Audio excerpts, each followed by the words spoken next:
you realize if Mashiach were to come right now, we are in deep trouble because the vast majority of people will simply not survive.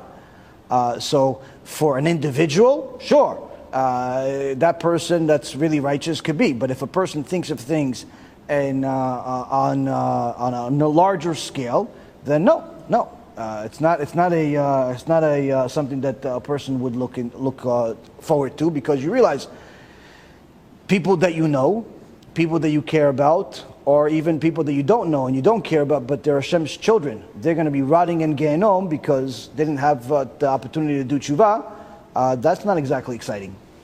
So, again, if a person has done everything they possibly can to do the will of Hashem themselves, which includes helping a lot of people do tshuva, then surely they will be very, very happy when the Mashiach comes. If a person is still in the process of doing tshuva themselves, maybe help themselves, maybe help another person, that person should work on himself and not necessarily focus on Mashiach. I think there's nothing wrong with what he says if you have the right perspective. If he's talking to himself, he's right. If he's talking to, but if a person understands that as they should be excited while they're violating Shabbat, while they're intermarried, while they're committing all types of immorality crimes, no, they should cry. They should pray to Hashem not to bring Mashiach. I tell you the truth, most people should pray for Mashiach not to come. If they understood what the judgment is going to be when Mashiach comes, they'll pray for Mashiach not to come. But that's not going to help them. You know why? Because even if Mashiach doesn't come, they could simply die tomorrow. And the judgment is so that's the thing. People always think about Mashiach as being the end. I don't even understand why. Death happens a lot more frequently than Mashiach coming. It happens every single day. Millions of people die every single year. Somewhere around 60 million people die every single year. But yet nobody thinks, oh, what happens to them? People always think about Mashiach as if everybody's going to survive to see Mashiach. Like, death is your own personal Mashiach. That could happen a minute from now, an hour from now, a year from now, 10 years from now, 120 years from now. And that's, in essence, that's the judgment. So that's what people don't understand. And that's actually, the Chafetz Chaim says something beautiful. And one of the Sfarim that my dear son, Ovadia, told me to take with me. And he brings this Chafetz Chaim. Little Ovadia brings this Chafetz Chaim. And he says that every person that attends a funeral or pays a Shiva visit understands clearly that ultimately a person dies. Nevertheless, this awareness does not have much of an effect on people. And sometimes it has no effect at all. Meaning, you just realize somebody died. Your friend, your cousin, somebody you know down the street, some big person died. You even went to the funeral. Most people, it has very little effect on them. Some people, no effect at all. Literally, they get sand right next to the body, won't make a difference. They could be one of the people burying the body. Doesn't affect them at all. Why? Why? Somebody told me just the other day, Rabbi, I need your help. Why? Something's abnormal with me. So what's wrong with you? He says, my father died, and I don't feel anything. Tell me why. I sent him this. Why? Why this? He says the reason why Chafetz Chaim, the reason why that person doesn't care is because in that person's mind, so and so died, but it has nothing to do with him personally. And that's why the Mishnah says, consider three things and you shall not come to the grip of sin. Know where you came, know where you're going, and before who you will give justification and reckoning. Meaning that one has to constantly picture in his mind what will ultimately happen to him. He is the one that is headed for a place of maggots and worms. He is the one who will be held accountable before the King of all worlds. And he is the one who's going to have to deal with the fact that Hashem does not show any favoritism and does not accept any bribes. Meaning, the reason why death does not affect us is because we don't think it's going to happen to us. Cancer that you heard about, your cousin, your uncle just got it, he's got the 4th stage. 5 minutes later you're eating your lunch. How come? You don't think it's going to happen to you. No one thinks they're going to die. No one thinks they're going to get sick. And Be'ezrat Hashem, no one does. But the reality is, people do. So what does the Chafetz Chaim says? You want to do tshuva? Start thinking about everything that's happening in your life. That's because the Kadosh Baruch Hu is telling you, that was supposed to happen to you. That's why I showed it to you. It was supposed to happen to you. Earthquake in India. 30,000 people just died. Am Yisrael has to do tshuva because 30,000 Hindus, idol worshippers, died in India. Am Yisrael has to do tshuva. Why? Hashem says, I sent it to India, but in reality it was happening to you. That sacrifice you brought to the Bet Mikdash, you slaughtered that cow. The cow died. Poor cow had a husband, had a few kids, wanted to send him to school, wanted to raise him in a good home, but you killed it. Why? Because you made a sin. You made a sin, so you killed the sacrifice. Why? HaKadosh Baruch Hu says that cow that died was supposed to be you. The cow that died, you just shecht it, supposed to be you. The earthquake, supposed to be you. The guy you just buried, supposed to be you. The woman who got sick, supposed to be you.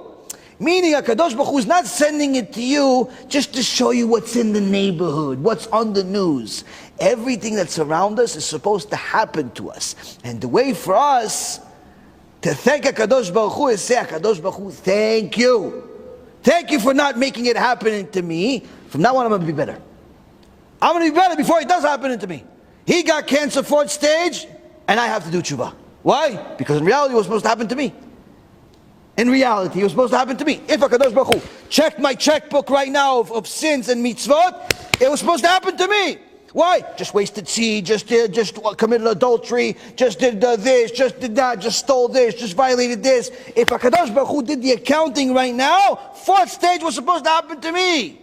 Death was supposed to happen to me. Losing an arm was supposed to happen to me. Losing money was supposed to happen to me. Everything was supposed to happen to me. That's why HaKadosh Baruch Hu is showing it to me.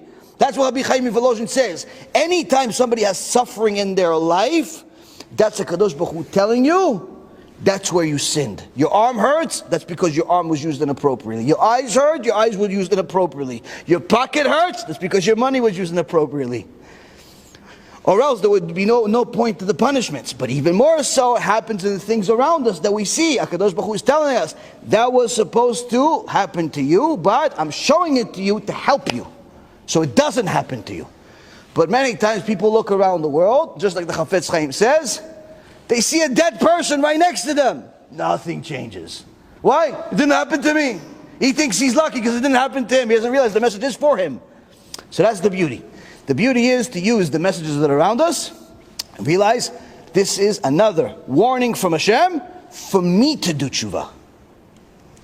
For me to do tshuva. Not for, oh yeah, he violated Shabbat, that's why Hashem killed him. Okay, fine. Let's say you're right. He violated Shabbat, that's why Hashem killed him. But why did you have to see it? Why did you have to be the one that discovers the body? Why did you have to be the one that buried him? Why did you have the one that suffered from him because it's somebody related to you? Why? Because also you. It's not just, Hashem doesn't have a limited accounting. So that's the thing. A person has to start realizing that anytime they're nonchalant about the world around them, that means they're disconnected from Hashem. They're disconnected from Hashem. They have to understand that all of the things that are around you have something to do with your actions. So the beauty is that if you start taking accounting of your actions versus what you're supposed to do, what Hashem is showing you versus what you'd like for Him to show you, is that Hashem? It helps inspire a person to do better. Yes? Don't we learn that human sacrifice is an abomination? So why would the Hindus die for the Jews, like you just said before? The Hindus didn't choose to die for the Jews. The Japanese didn't choose to die for the Jews. But the world was created for the Torah, and the nation that chose to serve Hashem by fulfilling the Torah is the Jewish people. Now, so therefore the world exists due to the merit of the Jews learning Torah. But that does not mean that the Goyim don't have merit. There are Goyim that they're included in the definition of Israel. I'll give you guys a chidush of a lifetime. Chidush of a lifetime. Every Jew and many non-Jews knows the famous statement, Kol Yisrael yesh laim chelek le'olam haba. Right? All of Israel have a share of the world to come. V'amir kulam tzadikim, right? Comes Rav Ovadia, Kadosh Rav Ovadia. In his Sefer, on Pirkei Avot. A sefer on Pirkei Avot. He says, a chidush of a lifetime. He says, what does Kol Israel mean? What does Kol Israel means? All of Israel. So why didn't you just say Israel? Why did you say Israel has a share of the world to come? Why does that say Kol Israel? All of Israel. He says because we learn from the Chachamim. Anytime there's an additional word, additional letter, it means to magnify it. For example, it says Kabed et avicha ve'et imecha. Honor your father and your mother. What is the ve'et imecha? Also honor your older brother. Okay, to honor, to fear Hashem. It also has the et, says fear Hashem and the sages and the rabbis, because they're his messengers. They're telling you what Hashem is saying. So now, what does Kol Israel means? Comes Rav Ovadia says Kol Israel means Am Israel, and also who's Kol? Kol is the righteous Noahites. In Kol Israel, Kol all is the righteous Noahites. The righteous Noahites are considered part of Am Yisrael in a sense of this description. How do we know? Because the rest of this Mishnah, Rav Ovadia says, what does the rest of the Mishnah says? Kol Yisrael Shlem Chelek Olam Haba, all of Israel have a share of the world to come. And these are the following that do not have a share of the world to come. And it gives you the names of all the wicked people that don't have a share of the world to come. And some of them are Goyim. So he says, from here the Rambam tells us, from here we learn that they don't have a share of the world to come because they're wicked, but had they been righteous, they would have a share of the world to come. But needless to say, they're in the same statement, which means they're included in this description. Where they're included? In the Kol Israel. Israel, we know who Israel is, Kol Israel. So Rav Ovadia says, he brings several different proofs of how this is this description is meant not just for Am Yisrael, but also for the righteous Gentiles. For the righteous Gentiles, meaning Gentiles that are not just good people according to them, but people that are following the Torah because HaKadosh Baruch Hu said so. And following the Torah according to their laws, not according to the laws that people make because they want to, generate donations from people. There's some people that are creating a new religion, they're calling it Noahites. Noahites is in the Torah, but some people are creating Noahites, but as a religion. As if they're telling, listen, we're going to make you a prayer book, and you can observe Shabbat, and you can keep Sukkot and all the holidays. This is not true. This is not true. You're creating a new religion. Yes, being a Noahide is at times more difficult than you would imagine, but nonetheless, you can't create a new religion. Either way, there is a place for everyone that's righteous in the Torah. There is a place. We just need to learn where to find it. So, when it comes to the wicked people that are worshiping idols, that Hashem kills them, they're dying because of their sins.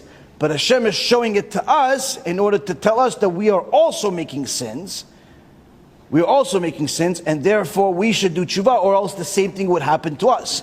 Now, as far as the people that are righteous Noahites or righteous Jews, the more righteous a person is, the more that person will be willing to die for the rest of the righteous people of Am Yisrael, for the rest of the people of Am Yisrael, because they know that that's part of their mission in the world at sometimes. So again, it's not that any of these Gentiles that Hashem kills is their choice. He's killing them because of their actions. And but we utilize whatever is happening in the world in order to see where our actions measure up.